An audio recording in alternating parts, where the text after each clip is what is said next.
I didn't cry when I first saw the coffin, not because I didn't love her, but because of what my father whispered the second I stepped out of the car.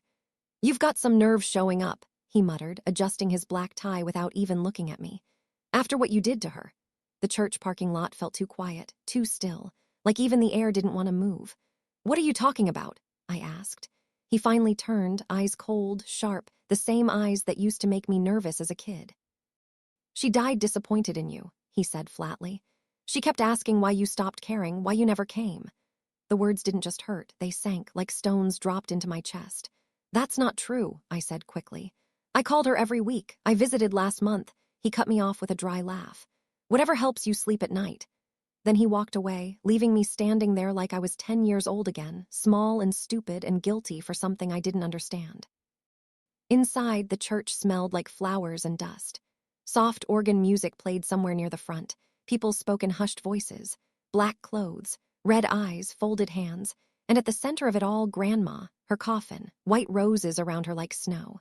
For a second, I couldn't move. This was the woman who used to sneak me cookies before dinner, who clapped the loudest at my school plays, who called me my sunshine even when the rest of the world made me feel like a shadow, ashamed of me.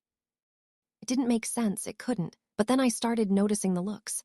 My aunt barely hugged me. My cousin avoided eye contact. Two older relatives whispered while staring in my direction. I caught a piece of it. "Never visited." Poor woman kept waiting. Kids these days, my stomach twisted. Dad was talking to them, telling them something, controlling the story like always. When I walked closer, he was saying, "She worried about him every night," broke her heart. I told her not to expect much, like I wasn't even there, like I was already guilty. "Stop," I said quietly. He glanced at me annoyed. "This isn't the time." "No," I said, my voice shaking now. "Don't lie about me." He stepped closer, lowering his voice. "Don't make a scene at your grandmother's funeral," he warned. "You've done enough damage." Damage. The word echoed in my head. I looked at the coffin again. Memories kept flashing. Her laugh, her warm hands. Her voice telling me, "I'm always proud of you." So how could her last feelings be disappointment? Something wasn't right. Either I never knew my grandmother at all, or my father was lying. And deep down, for the first time in my life, I felt something strange. Not guilt, not shame, suspicion. Because the man who taught me how to doubt myself was now asking me to doubt the only person who ever truly loved me. And that didn't feel like grief. It felt like a lie. I stayed near the back of the church, away from everyone. It felt safer there. Like if I didn't move, didn't speak, maybe people would stop looking at me like I'd failed her somehow. The priest's voice droned softly at the front, talking about kindness, faith, and a life well lived. Every word described her perfectly. Gentle, selfless, loving. And with every sentence, my chest tightened more, because none of it matched what Dad had said outside. Ashamed, disappointed, heartbroken because of me. It sounded like he was describing a stranger, not my grandma. I stared at the polished wood of the coffin, my reflection faint and blurry on its surface. My hands were shaking. I kept replaying our last phone call. She had sounded normal. Happy even. She asked if I was eating properly, told me not to work too hard, reminded me to wear a jacket because the weather was changing. Same old grandma stuff. Nothing sad, nothing final, nothing that sounded like someone giving up on me. So how could everything change so suddenly? Unless I never got the full story. The thought made my stomach turn. After the prayer ended, people lined up to pay their respects. When it was my turn, the room felt too quiet, too heavy. I stepped closer. For a moment, I couldn't breathe. She looked smaller somehow. Fragile, like all the warmth that used to fill her had disappeared. I touched the edge of the coffin gently. Cold wood, cold reality. "I'm sorry I wasn't here," I whispered. My throat burned. "I tried to come last week. Dad said you were sleeping." I paused. That memory suddenly felt wrong. He had told me not to visit, said she was too weak, said it would stress her out. At the time, I believed him. Why wouldn't I? He was my father, but now it sounded like an excuse. Behind me, I heard footsteps. "Dad, of course. She wouldn't want a scene," he said quietly. "Say goodbye and let others through." His tone wasn't sad. It was irritated. Like I was inconveniencing him. I turned to face him. "When exactly did she ask about me?" He frowned. "What?" "You said she kept asking why I stopped caring. When did she say that?" He hesitated just for a second, but I saw it. That tiny pause, then he shrugged. "All the time. You know how old people are." That wasn't an answer. It was vague, too vague. Grandma was never vague. She said things directly, clearly. If she was hurt, she would have told me herself. She always did.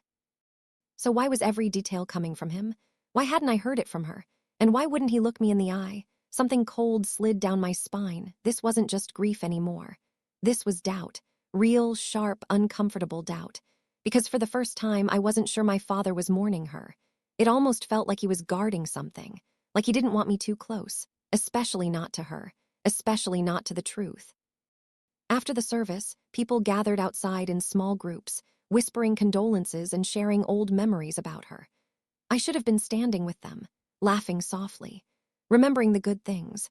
But instead, I felt like an outsider at my own grandmother's funeral, like everyone else had been given a different story about me. Dad was at the center of it all, shaking hands, accepting hugs, talking calmly like the perfect grieving son. Every time I glanced over, he was speaking before anyone else could, answering questions that weren't his to answer, controlling every conversation. Yeah, she worried about him constantly. Kids forget family when they grow up. Broke her heart near the end, each sentence stabbed deeper. It wasn't just private anymore. He was building a version of me right here in front of everyone, and they were believing him. My aunt approached me slowly, giving me a tight smile. "You doing okay?" she asked. "I guess," I said. "Did Grandma ever say anything about me to you?" She looked uncomfortable. "Well, your dad mentioned she felt lonely sometimes." My chest tightened. "She told you that herself." "No, your father said." "Of course, your father said, not her, always him." I nodded politely and stepped away before my voice cracked. This wasn't grief. This felt like a trial, like I was being quietly judged for something I didn't even do. I walked toward the old house down the street, needing air. Needing space, that house. The place where I'd spent half my childhood, where Grandma lived for 40 years, where every Sunday smelled like tea and cinnamon. The curtains were still the same pale yellow. The porch swing still creaked in the wind. Everything looked normal, but it didn't feel normal. It felt abandoned, like warmth had packed its bags and left. Dad unlocked the door and stepped inside first. "Take what you need today," he said. "We'll clear her stuff out soon." Clear her stuff out. The way he said it made it sound like junk. Not memories, not a life, just things to throw away. "I want to stay a bit," I said. He sighed. "Don't start digging through everything. We don't need a mess." Digging. Why did he say it like that? Like he was already worried about what I might find. The hallway smelled faintly of lavender, her soap, her scent. For a second, I almost expected her to walk out of the kitchen and say, "You're late again, sunshine." My throat tightened. I stepped toward her bedroom out of instinct. But before I could reach the door, Dad's voice snapped behind me. "Not in there." I froze. "Why?" "She was sick in that room," he said quickly. "Better not disturb anything yet." Disturb anything? It was my grandmother's room. Why would that matter? "I just want to sit in there," I said quietly. "No," he said sharper this time. "Leave it alone." The way he said it wasn't protective. It was defensive. Like there was something inside he didn't want touched. And right then, every tiny doubt I'd felt all day hardened into something solid. Something heavy, something certain. He wasn't just grieving. He was hiding something. And whatever it was in that room. Dad disappeared into the kitchen, pretending to busy himself with dishes that didn't need washing. I stood alone in the hallway, staring at Grandma's bedroom door. Closed, silent, untouched. It felt wrong. All my life, that door had always been open, always welcoming. She hated closed doors. "Closed doors make houses lonely," she used to say, so why was this one shut now? And why did Dad react so fast when I tried to go near it? My chest felt tight, like the answer was right there, just a few steps away. But guarded. I waited until I heard the faucet running loudly in the kitchen, metal clanking, cupboards opening and shutting. He was distracted. Good. Slowly, quietly, I stepped toward the door. Each footstep felt heavier than the last, like the house itself was watching me. I wrapped my fingers around the handle. Cold. For a second, guilt hit me, like I was doing something wrong. But then I remembered his words at the church. "Ashamed of you. Disappointed. No, if anyone should feel guilty, it wasn't me." I pushed the door open, softly. The hinges creaked. The smell hit me first. Lavender, soap, and that faint scent of old books, her smell. It was like stepping back into childhood. Nothing had changed. Her bed neatly made. Quilt folded perfectly at the corner. Her reading glasses on the nightstand. Half-finished knitting resting on the chair, like she had just stepped out for tea and would be back any minute. My eyes burned. This wasn't a room full of regret. This was a room full of love. Photos covered the dresser. And almost all of them were of me. Me at 7 with missing teeth. Me holding a science fair trophy. Me asleep on her couch with a blanket over my head. She kept everything. Every moment, every memory. If she was ashamed of me, why would she keep my entire life on display? My throat tightened. Dad's story wasn't just wrong, it was impossible. I sat slowly on the edge of her bed, running my hand over the quilt. I could almost hear her voice. "Don't let anyone make you feel small." She used to say that whenever Dad yelled at me, whenever I failed a test, whenever I doubted myself, she was always on my side, always. So how could she suddenly die disappointed?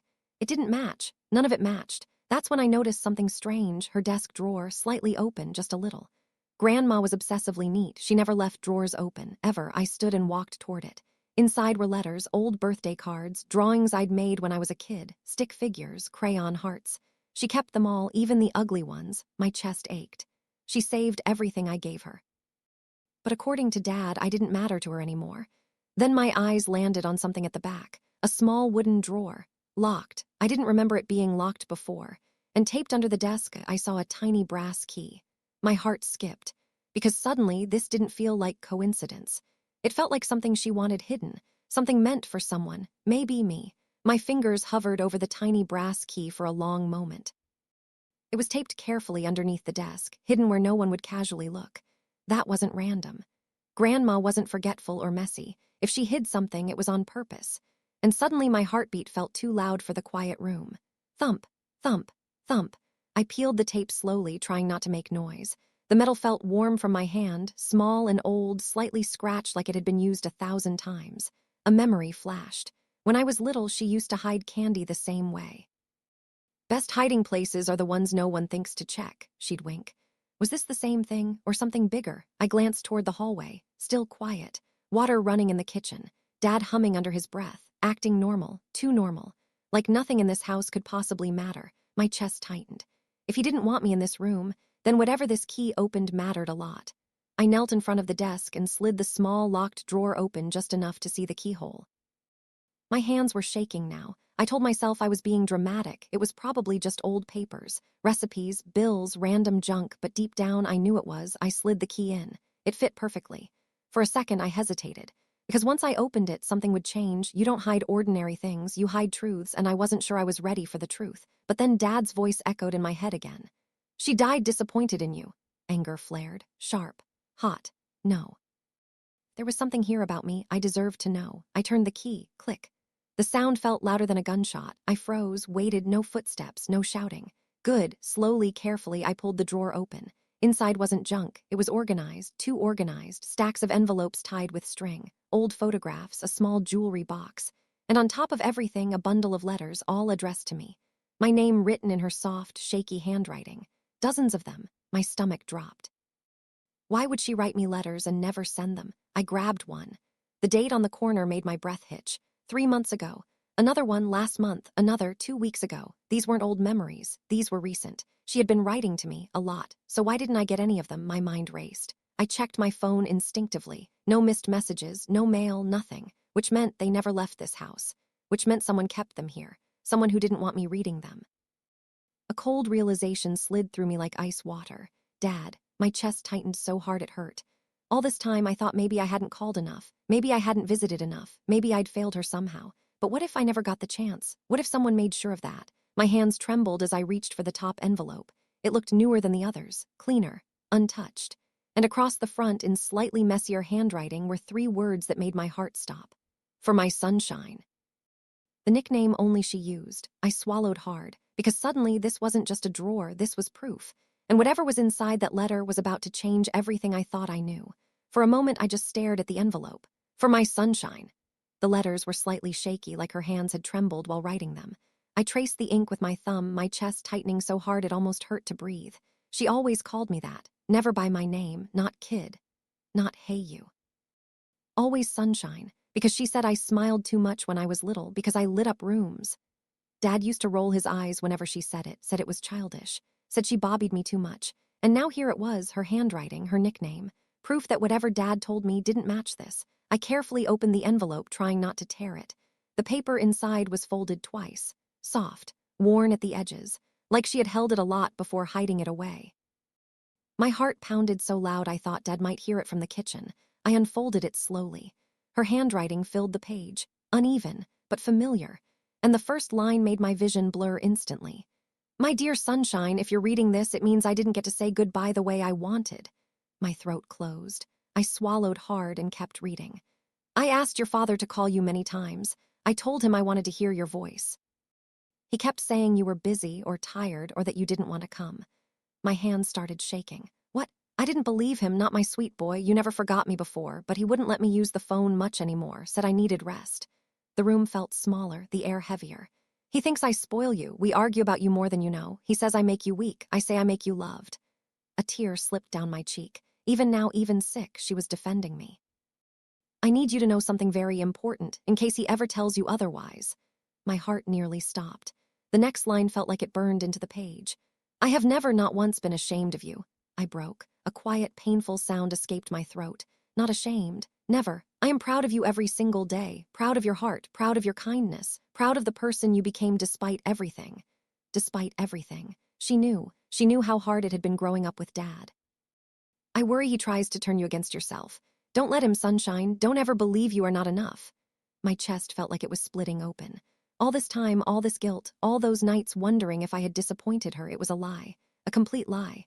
And the worst part, she had tried to reach me. She had asked for me, and someone stopped her.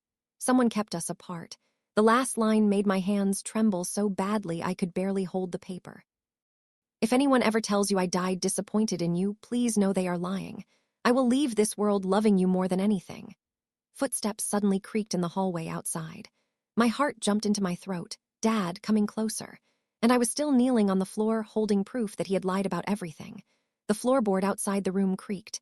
Heavy, slow, familiar. Dad. My heart slammed against my ribs so hard it felt painful.